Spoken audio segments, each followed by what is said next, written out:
tu as passé une excellente journée.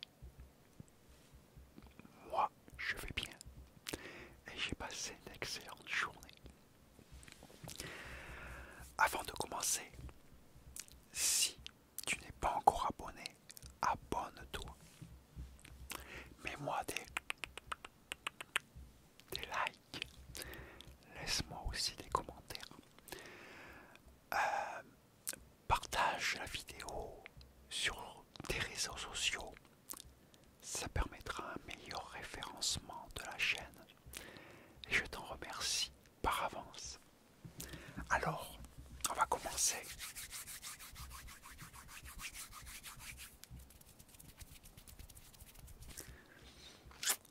Petite anecdote.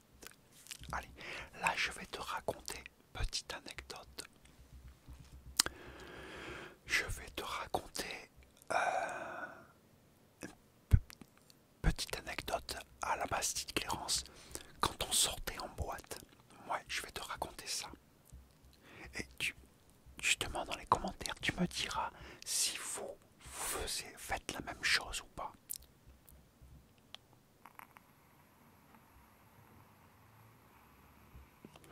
Donc je vais te raconter, il y a eu une période où on sortait en boîte. C'était un petit peu avant que je me marie, avant que je rencontre ma femme. En fait, c'était un petit peu avant, je crois la dernière année, les 1 an avant que je rencontre ma femme. On avait arrêté d'aller dans les balles. Les balles, ça commençait à nous prendre la tête. Du coup, on n'allait plus dans les balles, le village, l'hiver, les week-ends. On avait décidé d'aller en boîte. Alors, je vais t'expliquer notre rituel, comment ça se déroulait. Alors, on sortait en boîte le vendredi soir et le samedi soir. Ouais, deux jours de suite, à chaque fois. Alors, on commençait par... Alors, le vendredi, on commençait en fin d'après-midi. Parce que la plupart, certains bossaient la journée. Donc, on commençait sur les coups de 5h, 6h du soir, par là.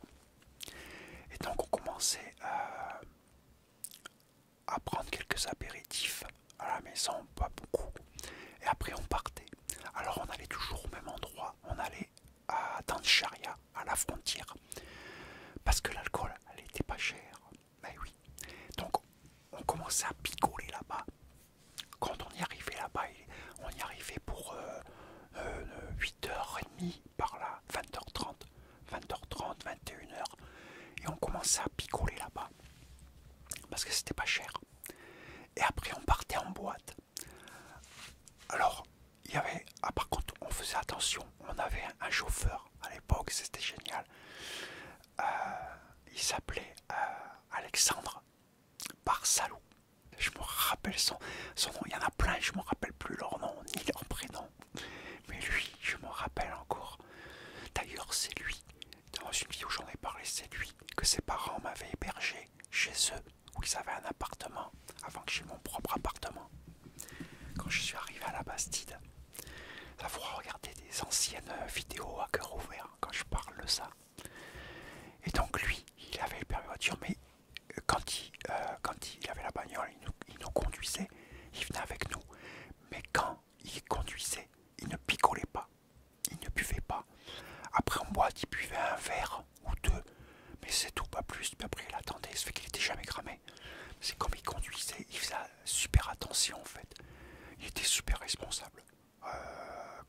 Comparé à nous, lui c'était c'était celui sur qui il fallait compter. Au moins on était sûr de rentrer en entier avec lui. Du coup, il nous amenait après à la boîte chez Losia, qui était à Hurte. Et là après en boîte, on arrivait, on était déjà bien éméchés. Donc on avait juste qu'à commander une bouteille. On commandait une bouteille et pas plus. Alors quand on commandait une bouteille, ils nous offraient l'entrée gratuite. Ça c'était bien parce qu'à chaque fois on arrivait, on disait on est tant, ils calculaient, ok vous êtes tant de personnes. personnes. On disait, on va prendre une bouteille. Ah ok, l'entrée gratuite. Et on faisait tenir la bouteille pour la soirée. Et là on délirait. Alors, des fois on en prenait une deuxième, quelqu'un payait pour... Mais bon, on finissait toujours déchiré. Et dès qu'on avait fini, non, la soirée s'arrêtait pas là. La boîte elle fermait en fait à 5 heures. C'était 5 heures du mat. Nous on partait, mais on n'avait pas fini nous. On allait finir la soirée chez quelqu'un. Alors ça dépendait qui nous invitait, avec qui on était accompagné, et on allait manger. On allait casser la croûte en fait. Pour éponger l'alcool, on allait casser la croûte avec du pain. On s'arrêtait à la boulangerie, on frappait à la fenêtre. On savait où il faisait le pain. Et hop, il nous vendait quelques baguettes ou quelques pains. Comme ça, il nous connaissait. Il connaissait tous les jeunes du village. Et comme ça, on avait du pain chaud. Et hop, on allait chez l'un ou l'autre. Et on allait déguster, manger du pâté basque, à la charcuterie. Parce que tout le monde avec qui on sortait chez eux, leurs parents tous, surtout dans les villages, tous avaient des réserves de charcuterie, jambon de Bayonne, du pâté basque, sauciflard, tous ils avaient toujours du stock. Alors des fois on se faisait aussi des omelettes avec des morceaux de jambon dedans. On se faisait un gueuleton à 6 heures du mat. Ça fait qu'on rentrait après tous chez nous, il était quoi, 8 heures du matin. Hop, partir au lit. Et on se réveillait, on n'avait pas beaucoup dormi. Et on se réveillait vers les coups, on se rejoignait, pas se réveiller. On devait tous se rejoindre. Alors le rendez-vous c'était chez moi, tout le monde se rejoignait chez moi. Sur les coups de 3-4 heures de l'après-midi. Voilà, 3-4 heures d'après-midi.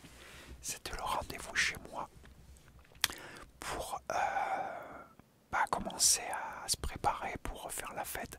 Parce que là on était samedi. Et par contre le samedi on n'allait pas au Gélosia. Là par contre on allait à Dansharia. On allait à la Pitchouri. Et donc alors les Gélosiers c'était une boîte classique comme vous devez en connaître, des boîtes normales. Avec ils avaient 2 pistes. Il y avait 2 pistes. C'est des boîtes normales, classiques quoi. Par contre, c'est la pitchouri. Alors ça n'a rien à voir. Du coup, on se préparait le samedi après-midi. Dès qu'on a été tous arrivés, que tout le monde était arrivé chez moi, il y avait Alexandre qui arrivait avec sa bagnole. Hop, on buvait un petit peu, on mangeait. On se cassait la croûte un peu parce qu'il fallait, on allait picoler, donc il fallait manger, donc on mangeait. Souvent, j'ai rapporté des trucs et on cassait la croûte. On commençait déjà un petit peu à boire. Et après, on partait. Direction Dansharia, vers 20 h à peu près. Et la pitchouri, elle ouvrait à 10 h 30, 22 h 30. Et la pitchouri était juste à côté, justement. C'est parce que c'était à Dansharia aussi. Et elle était, je sais pas, à 1 kilomètre de où, à la frontière où on était, où on buvait les coups. Et c'était aussi à la frontière, hein, mais un peu plus loin. Mais pareil, sur la frontière, elle était à cheval en fait. La pitchouri, elle départageait en fait la frontière de l'Espagne et de la France. Elle était à cheval quasiment sur les deux. Et donc on picolait, bon, pas cher bien sûr, puis à la pitchouri c'était pas cher aussi. Et oui, on y allait que le samedi parce que le vendredi soir ce n'était pas ouvert la pitchouri à l'époque. C'est pour ça aussi. Et par contre c'était énorme. Alors du coup on picolait, tac tac tac. Et dès que c'était l'heure d'y aller, on allait à la pitchouri. Et là par contre c'était... alors ça fermait à 6 h du matin à l'époque. Mais c'était énorme parce que là-bas, il y avait quasiment pas de touristes. Parce que personne connaissait. Parce que en fin de compte, c'était le rendez-vous de tous les Basques, de tous les jeunes, ou même moins moins jeunes des Basques du pays en fait. D'ailleurs, il y a une chanson qui a été faite sur la pitchouri avec justement le rendez-vous des Basques de tout le pays. Quoi, du pays. Les Basques du pays. Et après les paroles de la chanson, je me rappelle plus, mais je sais qu'on l'a chantée à tue-tête, cramée, tu l'as chantée. Mais cette boîte, elle était énorme parce que c'était une boîte un peu spéciale. Il n'y avait qu'une seule piste de danse. Elle était au milieu, en fait. Et c'était une piste gigantesque. C'était énorme. Et tu avais le bar. Il faisait tout le tour de la piste. C'était un bar gigantesque qui faisait tout le tour. Et tu avais un bloc de serveurs et de serveuses tout autour. Parce que voilà, c'était tellement grand. Mais il y avait un monde dingue là-dedans. Mais c'était gigantesque. J'ai jamais vu aucune boîte aussi gigantesque que ça. Et la musique qui passait dedans, c'était beaucoup de musique basque. Puis il y avait beaucoup de chants basques et tout. Des chants festifs, hein, je veux dire, hein, quand je dis ça, c'est tous des trucs festifs. Et ça, c'était fantastique. Et bien sûr, quand la boîte se terminait, moi, comme d'habitude, on rentrait et on allait chez quelqu'un chercher le pain et on allait chez quelqu'un et on cassait la croûte, comme d'habitude. Ça change pas. Pendant presque un an, on a fait ça tous les week-ends, on le faisait. Et ça, c'est super bon souvenir. Par contre, la pitchouri, aujourd'hui, n'existe plus. C'est fini. Moi, il y a longtemps que j'y allais plus n'importe comment. Mais j'ai appris qu'à la fermer, ils ont fermé cette boîte, je crois, vers les années 2010, quelque chose comme ça. Ils l'ont fermé. Bah oui, parce qu'en fin de compte, la pitchouri, c'était le rendez-vous de tous les Basques. Mais le truc aussi, c'est que c'était pas cher. Mais avec l'Europe, quand on est rentré dans l'Europe et que l'Espagne est rentrée dans l'Europe, les prix ont commencé à grimper avec l'euro. Et puis il n'y a plus aucun avantage. Aujourd'hui, il n'y a plus aucun avantage d'aller en Espagne. Il n'y a plus vraiment la différence de prix. Il n'y a quasiment plus. Donc ce n'est plus avantageux qu'à l'époque, oui. À l'époque, ça coûtait rien du tout. Donc tout le monde allait là-bas, ça coûtait rien. Tu pouvais faire la fête pour pas grand-chose en fait. C'est ça qui était génial. Et voilà, elle n'existe plus. Ça a été terminé à cause justement de l'Europe. Voilà. L'euro, tiens, le fameux euro qui nous a bien mis dans la merde. Ce fameux euro. Donc voilà. Voilà, ça c'était... Alors dites-moi vous, si vous faisiez ça, quand vous sortiez, vous commenciez dès l'après-midi à picoler, manger, aller à un endroit picoler hors de la boîte, parce qu'on sait tous que dans les boîtes ça coûtait très cher, d'aller ailleurs, à un endroit où ça coûte moins cher, commencer à picoler, aller en boîte, picoler en boîte, fumer aussi bien sûr, et oui, pas l'un sans l'autre, surtout à l'époque. Et après quand c'était, aller jusqu'à la fermeture de la boîte, et quand c'était fini, aller chez un pote, chez l'un ou l'autre, et casser la croûte, avant d'aller dormir à 8h du mat ou 9h du mat. Dites-moi si vous faites ça, vous. Nous, c'est ce qu'on faisait à l'époque. Voilà. Voilà ce qu'on faisait. Cette année-là, avant que je me marie, ce que je faisais quand on sortait en boîte. Après, moi, j'ai jamais trop aimé les boîtes. Sauf la pitchouri, qui était spéciale. Moi, j'appelais pas ça une boîte. Parce que déjà, dans la musique, ils mettaient beaucoup de rock basque. Du rock basque. Que dans les boîtes, t'entends pas de rock basque. Même du rock, en gros, t'entends pas trop.